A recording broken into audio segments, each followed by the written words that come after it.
Bueno, vamos a dar inicio entonces. Buenas noches, bienvenidos a la clase de esta ocasión. Y pues vamos a principiar por compartir nuestra pantalla para que puedan tener ustedes a la mano pues el material con el que vamos a estar trabajando en esta oportunidad. Déjenme regreso esta proyección, ¿verdad? Y para que demos inicio de una vez. Bueno. Tenemos entonces para esta ocasión alguna mención sobre lo que es la cuestión del metabolismo. Y precisamente en el entendido, ¿verdad?, de que el metabolismo pues es el proceso biológico a través del cual se obtienen de los nutrientes, el organismo va a obtener precisamente toda la energía que ocupa para sus diferentes actividades en la misma, lo que se llama el metabolismo básico, base, ¿verdad? Que es para cuando nosotros estamos descansando. El hecho de que estemos entregados al sueño profundo no indica que nuestro organismo está paralizado. Hay funciones que se siguen llevando a cabo y esto es precisamente a través de todo este asunto del metabolismo que de él algo ya mencionamos en la primera sesión de nuestra materia. Muy bien. Entonces, vamos a continuar y vamos a tratar de pronto estos tres términos, la cuestión del calor, la entropía y el trabajo, que son cuestiones propiamente de la bioenergética, considerando también que pues esto de la bioenergética se deriva de la termodinámica, que es una rama de la física que se encarga precisamente del estudio, el análisis de lo que es el calor y la energía. Muy bien. Cuando hablamos de la energía, precisamente es una cuestión importante para el proceso de la vida y pues esta la vamos a estar utilizando, como ya mencionamos, en todas nuestras actividades. El asunto es que como seres vivos, nosotros pues obtenemos nuestra energía primordialmente de lo que vienen siendo moléculas o compuestos en los que vamos a encontrar la presencia del fosfato. Una molécula que ya hemos mencionado en más de una oportunidad es el asunto del ATP, o sea, el adenosín trifosfato, y que es propiamente la molécula base, la molécula energética más importante que tenemos como seres vivos. Bien, hablando de la energía podemos encontrar, como vemos en este enunciado, 20 formas diferentes, 20 distintos tipos de energía. Y aquí en el caso nuestro nos interesa lo que viene siendo la energía química, que la encontramos precisamente en los átomos y en los diferentes elementos, que en su momento ya conocemos la estructura del átomo, a través de los electrones se van a formar precisamente los enlaces. En esos enlaces precisamente va a existir una fuerza de unión entre dos o más átomos, y esa fuerza que los mantiene unidos precisamente contiene energía. De tal manera que para formar un enlace hay que aplicar energía, y cuando ese enlace es disuelto o pues sí, es roto, en ese momento se libera energía. También vamos a encontrar lo que viene siendo la energía de disociación del enlace que estamos mencionando, a lo que en otros términos propios de la termodinámica se le llama entalpía, es decir, la energía necesaria para romper el enlace. Por otro lado, tenemos lo que es la energía de activación. En el examen vino una pregunta donde se hacía mención de que para que una glucosa fuera útil metabólicamente, ¿qué había que hacer? Es necesario fosforilarla. Entonces, esa energía es también importante en lo que se refiere a lo que es el metabolismo. Por otro lado, tenemos la energía térmica. Nosotros sabemos que una reacción química, si le aplicamos sí, calor, pues esto mueve más las moléculas y facilita que la reacción se lleve de una manera más rápida. Muy bien. Y por otro lado, pues también tenemos propiamente lo que es la energía que existe en la materia. Y la materia, pues aquí de pronto encontramos a Albert Einstein con su fórmula tradicional, que es de la teoría de la relatividad, pero, perdón, todos sabemos que la materia como tal tiene su propia energía contenida. Correcto. Entonces, pues ya lo que nos interesa a nosotros aquí propiamente es la energía que tenemos en el enlace y la ruptura de los enlaces, que precisamente nos permite la dichosa entalpía, porque al romper el enlace vamos a vamos a lograr la obtención de cierto tipo de energía. La energía térmica, que es en el calor, y la energía contenida en la materia. No nos espante esto de materia porque finalmente si hablamos aquí de 4 biomoléculas que son, por ejemplo, las proteínas, lípidos, carbohidratos y los ácidos nucleicos, todos ellos de alguna manera y en algún momento, según vamos a estar revisando en las siguientes clases, nos van a permitir la obtención de energía. Bien, a ver, se trabó este asunto. Veamos ahora. Ahí está. Bueno, pues la bioenergética ya quedamos que está relacionada precisamente con el estudio de los procesos que permiten, 1, la absorción, 2, la transformación y 3, la entrega de energía en los diferentes sistemas biológicos. Esto de la absorción, pues sabemos que es parte de lo que ocurre a nivel del tubo digestivo, para que pueda llevarse a cabo finalmente el proceso metabólico que se da al interior de las células, que son las unidades estructurales y funcionales de nuestro organismo. Y bien, entonces a la bioenergética de pronto lo que le interesa es saber, conocer pues el estado inicial de una molécula, ¿verdad? Y el final de sus componentes. Es decir, hay moléculas al principio sí, y al final también sí, que son diferentes, es claro, porque no es lo mismo hablar de los sustratos que hablar de los productos. Y por otro lado, pues también podríamos hablar un poquito acerca de la cinética cuántica, que nos permite conocer también qué tan rápido se llevó a cabo esa reacción. Entonces, bioenergética revisa el inicio y el final de la reacción. ¿Se puede? No se puede. Y si se puede, entonces ahora qué tan rápido es, ya le ayuda la cinética cuántica para conocer la rapidez de esa reacción. Este asunto del anabolismo y el catabolismo ya lo hemos mencionado en otra oportunidad, precisamente ¿por qué? Porque hablando del anabolismo son todas aquellas reacciones químicas que nos permiten la construcción de moléculas, la síntesis o formación de moléculas. Y si lo hablamos en un estado fisiológico, pues el organismo siempre está construyendo moléculas. Nosotros al momento de asearnos la boca, de bañarnos, hacemos una barrida de muchas células que se han desprendido, pero nuestra cavidad bucal, nuestra piel no queda expuesta, sino que ya tiene quien sustituye esas células muertas a causa de qué? Del anabolismo. En nuestro tubo digestivo también, diario hay exfoliación, ¿verdad? Y esas células que han muerto han sido suplidas por otras nuevas que son resultado de un anabolismo. En otro sentido, también tenemos el caso de la embarazada, el producto que está en gestación, pues está creciendo como resultado del anabolismo. El físico-culturista, el atleta, alcanza la formación de masa muscular como resultado del anabolismo. El niño que crece también va creciendo como resultado del anabolismo, pero esto no siempre se da así.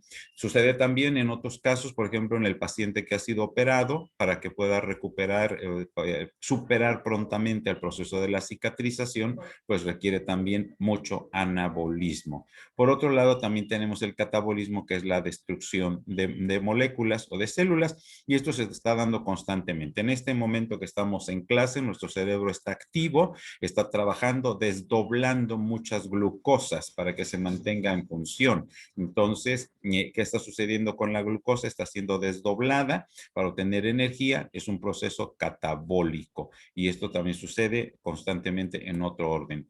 Bien, las características de las reacciones, ya en la primera sesión de la materia vimos que podían ser reacciones lineales, unidireccionales, o sea, irreversibles, o bidireccionales, en otro sentido también podemos llamarles reversibles, y reacciones cíclicas. Aquí tenemos que considerar también que las reacciones en un momento dado pueden ser espontáneas, y esto también, las reacciones nos pueden llevar a la cuestión de los cambios de calor. ¿Por qué cambios? Porque en un momento dado pueden liberarse calor y en otro puede necesitar la absorción de calor, es decir, que se le aplique calor para que la reacción se lleve a cabo. Entonces, en este caso, cuando se libera, se pierde calor y se presenta o se puede percibir en el exterior, en el medio ambiente. En cambio, cuando se absorbe, la energía queda atrapada, perdón, la temperatura o el calor queda atrapado en la reacción. Y entonces aquí pues entran estos tres términos que es conveniente considerar de alguna manera. Conforme al calor o a la temperatura, no olvidemos la raíz de calor, la raíz griega o de grecolatina, que es termo, para que de ahí vayamos relacionando esto. Cuando hablamos de reacciones endotérmicas, son aquellas en las que necesitamos nosotros que se absorba calor, aplicarle calor para que la reacción se lleve a cabo. Y las reacciones exotérmicas son primordialmente de tipo catabólico, donde se está desprendiendo calor. Entonces, endotérmicas son también de tipo anabólico porque atrapan, forman, establecen enlaces y el calor, ¿verdad?, queda ahí atrapado. Ahora, las reacciones exotérmicas son las que nos liberan calor, o sea, las reacciones generalmente de desdoblamiento de las moléculas, estaríamos hablando de reacciones de tipo catabólico primordialmente. Surge este término propio de la termodinámica que es conveniente comprender de una manera muy sencilla. Aquí estamos refiriendo dos estados de la materia, que es el estado gaseoso y el estado sólido. Tenemos el caso concreto del agua. El agua la tenemos en estado gaseoso. ¿Y qué sucede con los gases? Los gases siempre tienden a ocupar todo el espacio donde se encuentran, entonces hay mucho desorden, mucho desorden. Cuando hay mucho desorden, estamos hablando de que hay poco orden y entonces hay mayor entropía. Por otro lado, en un sólido, por ejemplo, en el caso del hielo, las moléculas quedan más compactadas, están organizadas en un espacio y entonces tenemos mayor orden, pero menor entropía. La entropía, podríamos decirlo, está relacionado aquí, dice, con el orden del sistema, ¿verdad? Podríamos, para hacerlo más práctico, más bien está relacionado con el desorden del sistema. Entre mayor entropía existe, hay menor orden, es decir, mayor desorden, se ocupa más espacio de la molécula. Y bien, en el caso nuestro, pues tenemos dos gases importantes, como es el caso del dióxido de carbono y el oxígeno, que van disueltos en el plasma, ¿verdad? Y también en su momento, en los diferentes espacios que tenemos, el intracelular y el intersticial. Y en el caso de las moléculas sólidas, pues esas tienen otra manera de trabajarse. Bien. Cuando se habla de la energía libre de Gibbs, es precisamente aquella energía que nos está quedando de pronto como libre y que podemos medir en su momento como resultado de la espontaneidad de las reacciones, y cuando esta energía queda libre es la energía que se va a utilizar en cualquiera de estos tres procesos. Biosintético, es decir, para formar nuevas moléculas, sintetizar moléculas. Osmótico, sabemos bien que la ósmosis pues es el proceso de paso de la molécula del agua a través de la membrana celular. Normalmente no ocupa energía, pero llega el momento en que también la energía se va a ocupar para este tipo de actividad. Y la cuestión mecánica que estamos hablando del trabajo, pensemos en la contracción muscular. Por otro lado, pues también pues ya hemos mencionado las reacciones exergónicas. Este es otro término que no hemos considerado hasta aquí, ¿verdad? Hemos mencionado la cuestión de lo endotérmico y exotérmico, que estamos hablando del calor, las variaciones de calor, termos, calor. Sin embargo, aquí aparece este otro término que se refiere a las reacciones exergónicas y endergónicas.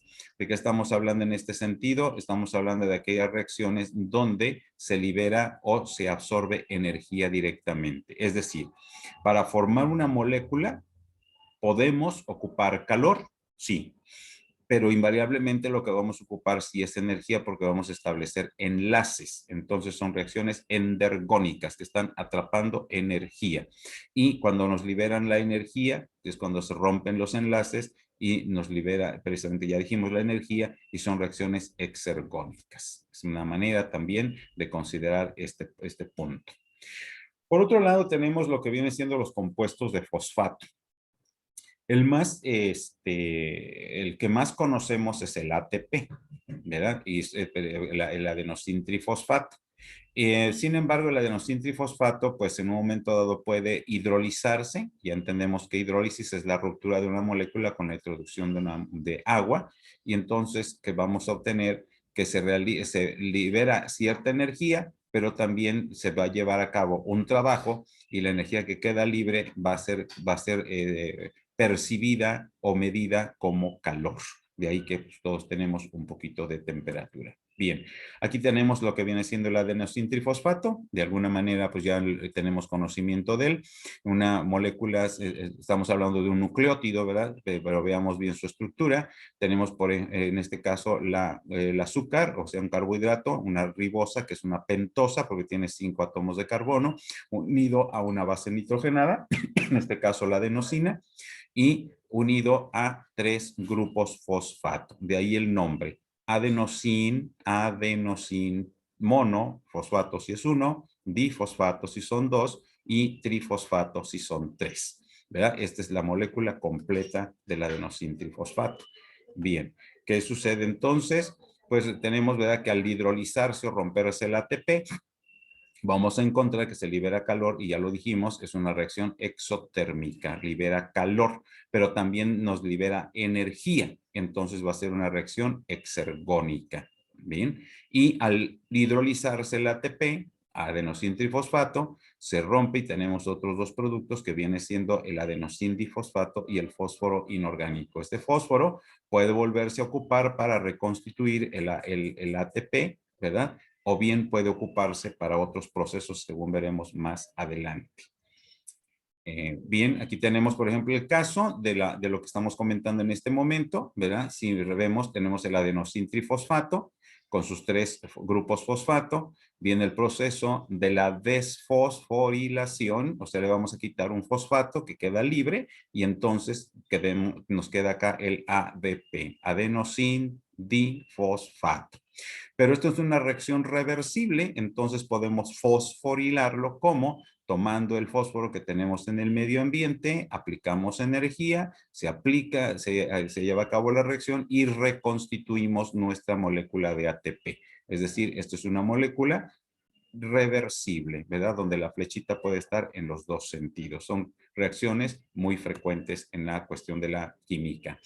Tenemos el asunto de la solvatación. Por favor, no lo confundamos con la saponificación. La saponificación, recordemos, es un proceso que vamos a revisar un poquito más a detalle cuando hablemos del metabolismo de los lípidos. Es el trabajo a través del cual, a nivel del tubo digestivo, se forman jabones y con ello también se favorece la absorción de los lípidos. La solvatación es otro asunto donde aplicando precisamente un disolvente, generalmente es el agua, el agua baña, rodea o envuelve a algunas moléculas y primordialmente a los iones de un soluto. En ese caso, pues lo sucede primordialmente por la característica dieléctrica que tiene el agua a causa de sus dos polos. Recordemos que el oxígeno es el polo negativo y el hidrógeno el polo positivo. Entonces, cuando hablamos de una solvatación, pues podemos hablar de muchas moléculas. Aquí tenemos este ejemplo donde encontramos pues que se solvató viene siendo el cloruro de sodio, que está referido aquí en nuestra lámina, ¿verdad? Y que encontramos en este extremo al sodio completamente rodeado de moléculas de agua. Es una manera, digamos, coloquial de decirlo, sodio rodeado de moléculas del solvente, en este caso estamos mencionando el agua, y entonces podríamos decir está nuestro sodio completamente solvatado, es decir, envuelto por las moléculas del agua y convertido en un ion. Aquí lo tenemos con carga positiva, es un catión, ¿verdad? Para que esto se lleve a cabo. Es decir, si no está la molécula en su estado iónico, no puede ser solvatada. Solamente en estado iónico es cuando se logra esto. Y esto puede suceder con muchas moléculas. Aquí tenemos el caso, por ejemplo, permítame ubicar mi cursor. Aquí está, tenemos el caso del fosfato. Aquí se nos habla de estos compuestos de fósforo, pero también esto puede suceder con otras moléculas, como es el caso de los sulfatos o del carbonato. Cuando son llevados a su estado iónico, también pueden llevarse a cabo el proceso de la solvatación. Muy bien. Continuamos aquí y tenemos aquí las cuestiones de las principales reacciones del adenosín trifosfato, que precisamente nos enlaza, dice acá, la conexión entre sistemas que producen energía y los que la utilizan. O sea, cómo se produce y cómo se utiliza la energía, y vamos a encontrar precisamente que en esta molécula del ATP tenemos mucha energía acumulada, pero también en un momento dado tenemos la intervención de una molécula que hasta el día de hoy no hemos trabajado, pero que a partir de hoy va a ser de mención frecuente. Aquí conocemos a esta, ATP, adenosintrifosfato. Esta es conveniente la vayamos conociendo, tiene un nombre muy largo, ¿verdad? El NADH o el NAD que también aparece es el nicotinamida adenin dinucleótido, en este caso reducido, que va a aparecer por ahí. Aquí tenemos más o menos un ejemplo de lo que ocurre con el caso de la fosforilación de la glucosa. La glucosa ya quedamos que solita, no nos es útil metabólicamente. Para que sea útil, la glucosa necesita ser fosforilada, es decir, agregarle fósforo a su estructura. Y entonces dice aquí, ¿verdad? Necesita que ocurra el acoplamiento de dos reacciones, una exergónica, es decir, nos va a liberar energía, y otra endergónica que nos la va a atrapar. Leamos. Es necesaria la participación de una enzima que inmovilice y aproxime los sustratos a la reacción. ¿Quiénes son los sustratos? El ATP por un lado y la glucosa. ¿Por qué? Porque el fósforo lo vamos a obtener de aquí, del ATP, para que se lo agreguemos a la glucosa. Y entonces con esto se va a llevar a cabo una reacción, ¿verdad? Y qué es lo que va a ocurrir. Aquí tenemos el asunto, notemos por favor. La glucosa, sabemos, es una molécula, es un carbohidrato de 6 átomos de carbono. Aquí tenemos el sexto. Atentos con este carbono, ¿sí? Y tenemos aquí nuestra molécula, nuestro carbohidrato en su representación cíclica, o sea, se ha ciclado la glucosa. Y al ciclarse, entonces tenemos también que tomar muy en cuenta el asunto de la ubicación del oxidrilo en el carbono 4, en este caso, que al tenerlo en su orientación hacia abajo, estamos hablando de una alfa glucosa. Ahora, viene la intervención del ATP. Entra como ATP y va a quedar ADP porque se va a liberar un fosfato. Lo vamos a tomar de aquí. Ese fósforo se va a liberar también con la ayuda de un cofactor que viene siendo el magnesio y con la actividad de una enzima que es la exoquinasa, que esta nos va a ayudar precisamente para mover este fósforo. ¿Qué sucedió con el fósforo liberado? El ADP queda en el medio ambiente y el fósforo liberado, notemos, vino a quedar ubicado en el carbono 6 de la glucosa. Entonces, la glucosa cambia de nombre y ahora se llama glucosa 6-fosfato. ¿Por qué glucosa? Porque es la molécula que estamos trabajando. 6, porque es el carbono donde quedó ubicado precisamente el fósforo, y fósforo porque ya está agregado. Es decir, como nosotros, ¿verdad? Tenemos ya ahora un apellido. Esta es la glucosa útil metabólicamente. Bien, aquí tenemos otra forma de representarlo. ¿Verdad? Nuestra glucosa con su carbono 6, ¿verdad? Donde de pronto va a entrar también el asunto de la actividad de la exoquinasa con el magnesio, se desdobla el ATP en ADP y nuestro fósforo es agregado al carbono 6 de la molécula y ahí la tenemos, glucosa 6-fosfato. Bien, avancemos, a ver, ya se acabó este asunto, aquí termina esta primer parte, ¿verdad? Y veamos ahora la siguiente. Un momentito, por favor. Vamos a ver. Aquí tenemos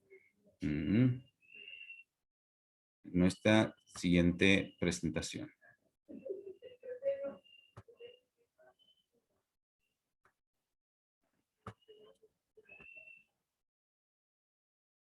A ver, algo está sucediendo por acá.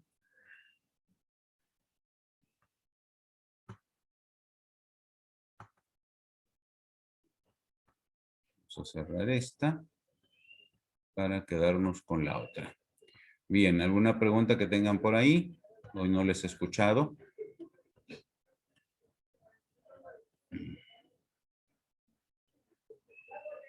Pues en mi clase solo...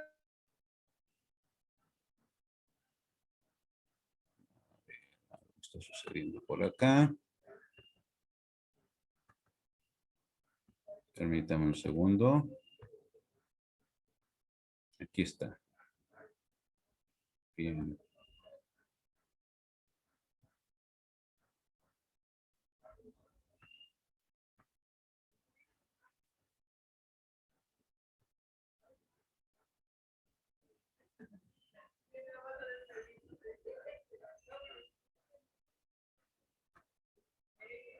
Permítame tantito, algo está ocurriendo por aquí. Un momentito, por favor.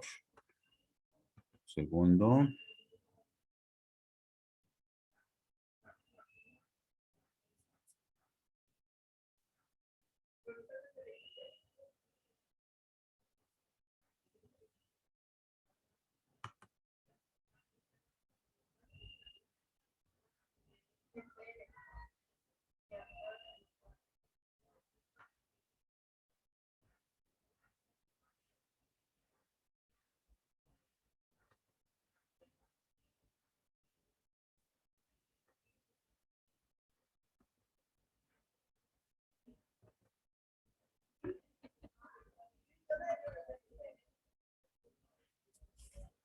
Bueno, un momento, por favorcito. Aquí este aparato dice que se va a tomar su tiempo.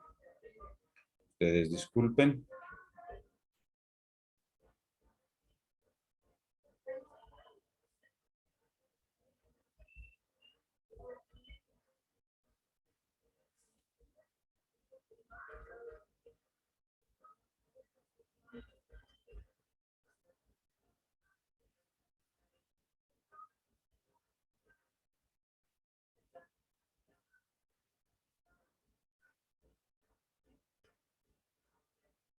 Bueno, pues insisto, ¿verdad? Hoy los tengo muy en silencio. No les oigo. Aquí andamos, doctor. Aquí estamos, profe. Tendré que Estamos su tiempo aquí este todavía aparato atentos. que se está tomando, para mi gusto, más del adecuado. Vamos a ver si ya.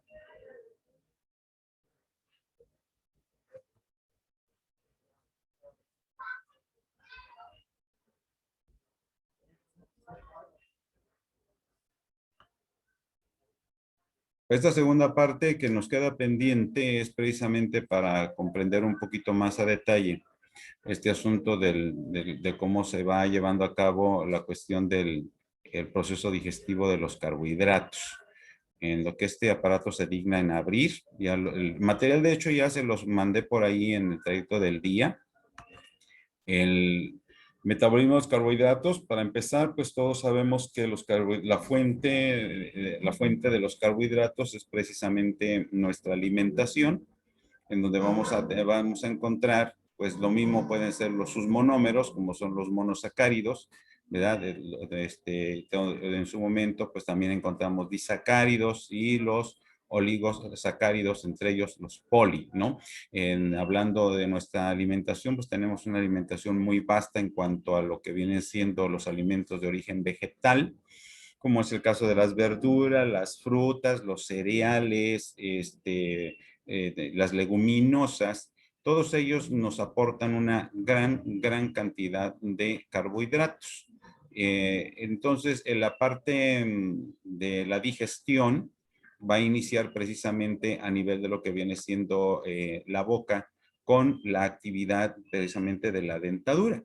¿Por qué razón? Porque todos sus productos, los alimentos, pues tienen que ser masticados y en el proceso mismo de la masticación, ¿qué es lo que va ocurriendo?